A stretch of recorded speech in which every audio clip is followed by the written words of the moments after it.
I'm back. I am going to start posting a lot more on YouTube. I think I'm going to start taking it pretty serious. But here's a buck I killed on Thursday. Killed him with my bow. 14 yards. Killed him actually yesterday. Killed this buck yesterday. I don't know how much will score, but he's a really pretty buck, really nice buck. Where we were hunting at, we never seen this deer on our camera. So that's not the reason I shot him. I shot him because I knew I knew he was a mature deer, and that's what we wanted to do up there. We were hunting at, just kill a mature deer up there this year, because we've been hunting up there for 5 years, and last year I killed a tiny little 8-point up there. But yeah, this is my second bow buck of the year. Shot him during muzzleloader. I don't know what, I was at my house and I texted my buddy, I was like, hey, you want to go hunt this evening? He's like, yeah, I think I'm going to go up to this spot. And I was like, all right, well, meet me at my house. We'll drive my truck up there. And I just got my bow out and I was just shooting. I was like, I'm going to take my bow this evening. And I'm glad I did, because there's nothing like shooting a really nice buck with your bow. If y'all don't have a bow and y'all ain't killed a deer with a bow yet, I highly recommend y'all getting a bow and getting into it. Because it is just the reward you get from taking a trophy animal with a bow. Because you can't, with a rifle, I have no hate on people using a rifle or anything. But when you grab a bow and you got to sit there and you got to have them deer come close to you to even think about getting a shot. And not really close. Like, you practice, you can kill it. I feel comfortable I could kill a deer up to 50 yards. But that's practice. You got to practice with it so you can get to be like that. And I got my bow this year. I've shot bows before. I had a youth bow a long time ago, and I grew out of it and I sold it. And I just hadn't been in it since. But then last season, my buddy had his old bow. He started shooting it, and he killed his first bow buck last year. And I was like, dang, I miss it. I was like, I want to start shooting a bow again. So the guy sold, it wasn't really a youth bow. It was like a youth adult bow. So it could go down to a youth bow, but it also could go up to where an adult could use it too. So, man, I was texting him. I was like, hey, man, you still got that bow? He was like, yeah. And I was like, you use it? He was like, no, I don't really use it. And I was like, man, I will buy that back from you right now. And this was last season. I was trying to get into it so I could kill one last year. But things didn't end up working out. I think he ended up selling the bow to somebody else. So then it was kind of a bummer. But then my dad, for graduation, I graduated high school last year. I was looking at bows, and I was going to end up spending a good bit of money to get me a nice bow, because, the nicest bow you can get at the time would be the best. And so I was looking at Matthews, Hoyts, and all that, and I did a lot of research on them, and the Matthews, I just liked what people were saying about them. I liked the way they shot. I went to bow shops, and I shot both Hoyts and Matthews, and I just ended up liking the way a Matthews shot, like the sound and everything. Then a Hoyt, people say a Hoyt's quieter than a Matthews. In my opinion, I do not think so. And I've shot both bows. I've shot PSC, I've shot a whole bunch of bows. I was just trying to get a feel of what I wanted to get. So I'd go to the bow shop. I remember I went up there one day after school, and I talked to the guy. I was like, hey, I just want to shoot a couple bows, because I'm going to get a bow. I want to shoot a couple bows and just figure out what bow I want to get. He's like, oh yeah, I understand. He's like, come back here, I got a couple bows that you can shoot. And I didn't shoot them far enough, and I was just shooting them at paper, at 5 yards, just to get a feel for them, see if I liked them. And he gave me, first bow I shot was a PSE. He's like, this is a good bow. He's like, for the price, really good bow. He's like, you can't beat it for the price. And I don't know which one it was. I cannot remember, because this was last year. But I shot that one first, and then he brought out a bear bow, which I tell you what, for the price, you cannot beat a bear bow.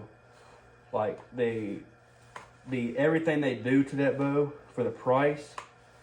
Like my buddy got one for Christmas last year, and I seriously thought about just buying one just to have. I mean, the price, you cannot beat the price on them. So, but I ended up getting a Matthews. My dad, he surprised it for me for my graduation present because I was showing him all these pictures. I was telling him I went up there and because the bow shop I go to, that thing's been around forever. He took his bow up there when he was my age, and obviously new owners now, but that's where he took his bow to. And I told him I went up there and I shot some bows and just got a feel for them, see what I liked. He was like, "Well, did you find one you liked?" I was like, "Yeah." I liked the Hoyt at first, so I shot a PSE, I shot a bear. Then he brought out the Hoyt, and I really did. I really liked the way the Hoyt felt and the way it shot. I will say, in my opinion, after shooting them, I think the Hoyt has more vibration than a Matthews. I think the new one. I think the new ones don't have as much vibration. But I mean, it's not like it ain't like an old bow where the vibration's god awful, but I could feel it after shooting it. And then he brought out a Matthews. It was a Matthews Lift X.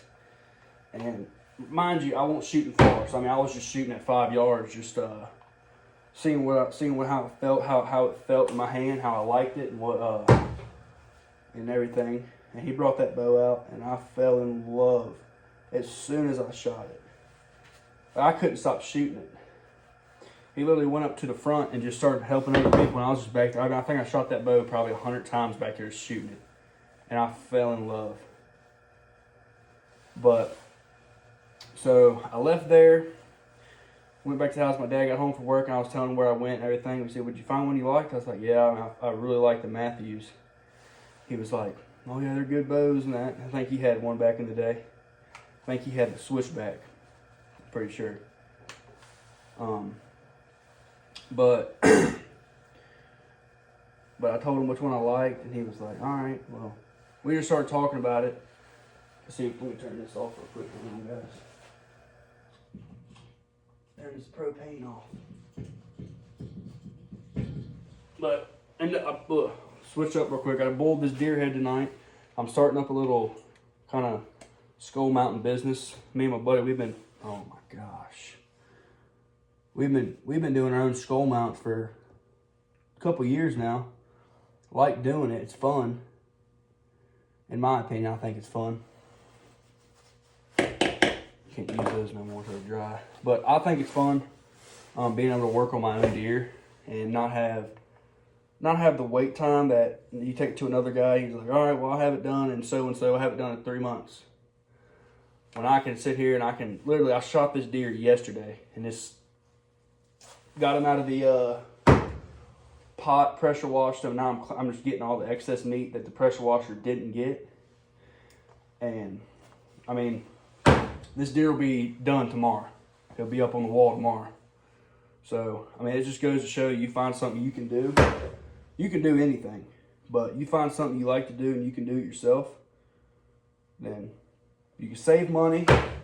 You find something you're good at, and you're good at it, you can start doing it for other people. So I am starting up a little skull mounting business. I have a guy bringing me his deer tomorrow, and he killed it 2 years ago. It's been in his freezer. He was going to shoulder mount it, but he just never. It ain't a huge deer, but it's got some cool mass, some cool characteristics on it. So that'll be my first deer. Well, not my first. It'll be my first client deer I'm getting paid for. So that's gonna be pretty cool, being able to do somebody else's deer and have them trust me to be able to do the work for them. So, but yeah, it's coming along really nice. I mean, and the key to it is you can't boil it hot. You got to get that water boiling, and you got to cut it back. And you got to let it pretty much simmer. Once you let it simmer, you let it go for about 2-3 hours. I think I let this one go for about 2 hours, right at 2 hours. So, and 2 hours is pretty good. So I mean, you get the water too hot, you'll have the like I did my dad, he killed a buck last Sunday, and I did it. And this part of the nose came off because I think I got the water too hot. I think that's the reason it did it. But ain't nothing a little bit of super glue can't fix, and it looks good. But I mean, you learn every time. I learn something new every time I do it. Like, I mean, just every time I do it, I just learn something new that I can change and fix and do better. And so that's the cool part about it. I can sit there and see. I learned something new on this deer. Well, not really on this deer. I've done it on other deer, but is boiling them more. Like, you take them out, you pressure wash them, and you don't get a lot of stuff off. Put them back in the water. Boil them a little bit longer. You ain't got to boil them for another, 20 minutes. Get them out, pressure wash them again. And then you got more stuff, put it back in the water. That's why I had that pot going still. I didn't know if I had to put them back in the water, but I think I can get the rest of this off just with pliers and stuff. But that's just a little side thing. I am starting a little business with this, so hopefully it'll take off and I can maybe start doing it full time like my dad says. So that'd be pretty cool if you do that full time. But back to the bows. So I shoot a Matthews Lift X. My dad got it for me for graduation. I got home from graduation. Well, I went to the lake with my buddy after graduation. I got home the next day, went in my room, and there was a bow sitting there. I was like, "What in the world?" I didn't know. I had no idea he was doing it. So I got back. I went into the kitchen. I was like, "What is this?" He said, "That's your graduation present. I hope you like it." And it was literally everything I told him I wanted on the bow was on the bow. Like, I couldn't be more grateful for him doing that for me. And I take such good care of it. I mean, I love it so much. And so, but like I said, I killed this one with my bow during muzzleloader. I told myself, I was like, you know what? I'm gonna take my bow today. And I told my buddy on the way up, I was like, I'm gonna regret bringing my bow. I was like, I'm gonna have a deer come out at like 80, 90 yards, a nice buck, and I ain't gonna be able to get a shot off, or I ain't gonna be able to shoot at him.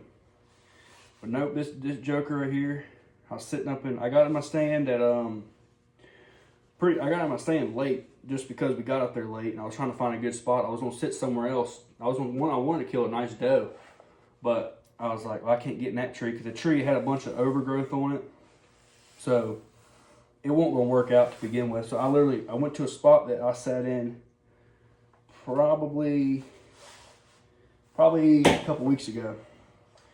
And I was just like, well, I mean, this is a good spot. I know that's where our camera is. I know bucks come through here. So it's just being there at the right time when they come through. Let me get another pair of pliers. But I need a pair of needle nose. A smaller pair. Probably these ones will work good. But got up in there, 350, 340, something around there. And I shot this bucket.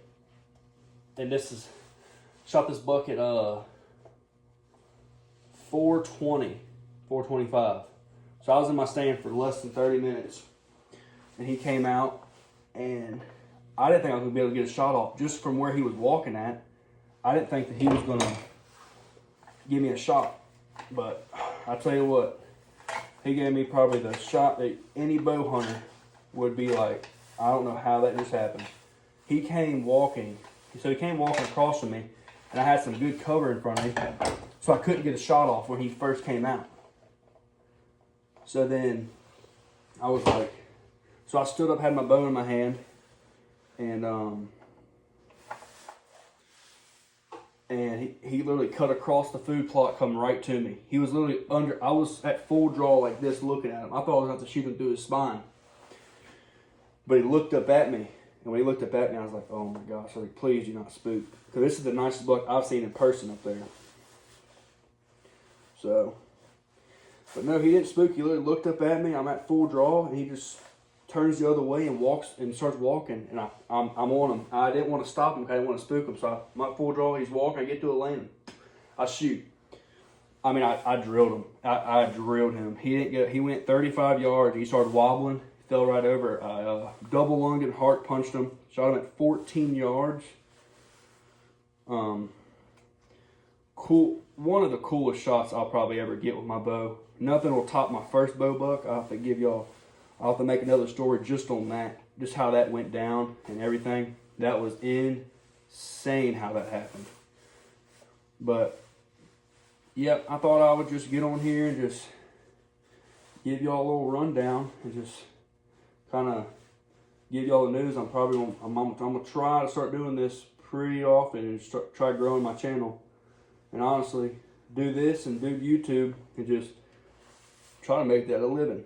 Because, I mean, I know people do it. I know it's going to be hard. I know I'm going to have a job in the meantime, but nothing's impossible. And God will bless me with anything that I need. So, and if it's not meant to be, no hard feelings. But I'm definitely going to give it my best shot at it. I'm definitely going to try my hardest. I'm not going to give up on it because this is something this is something I've wanted to do since I was a kid. Me and my buddy talked about it, starting YouTube. Like, dude, yeah, we started YouTube, this and this and this.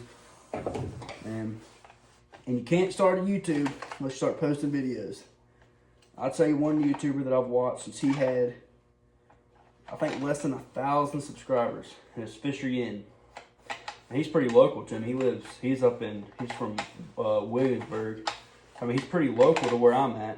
But I remember watching him, and I'm going to be honest, I seriously didn't see him growing as big as he did. But he grew so big in a short amount of time.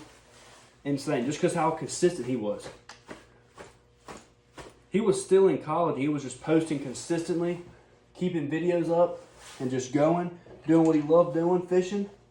And it blew up. And I think he's still in college. I spoke to him on DMs before. I wanted to try to get him out here and fish our local lake, but I don't think it really worked out. But he DM'd me back. He was really nice, and everything like that. I mean, people like that I love. I mean, you get people like that, and they're not too busy to get a DM from a fan or something. But I'm going to finish this skull mount up, get him soaking, and I'll probably get him out of the soak probably tomorrow evening. So, but yep, this is my second buck of the year. My second biggest buck to date. I will say he ain't as big as my one I killed last year with my muzzleloader, but a dang good buck. I am very happy with. I love this tiner here is almost 10 inches. I mean, it is 10 inches long. This one is almost 10. He's 15 inches wide inside, 16 and a half outside. But I mean, just a really pretty deer. I like how tall he is. My tallest deer I've ever shot. So I'm gonna finish up this skull mount. I just want to get on here and give y'all some news about everything. And I'll show y'all my buddy's deer real quick. But I mean, thank y'all for everything. I mean, I know I'm not big yet, but hopefully one day I can come on here and just be like, thank y'all for everything. But meantime, stick with me, stay tuned, and we'll get y'all some videos posted up here. So see y'all.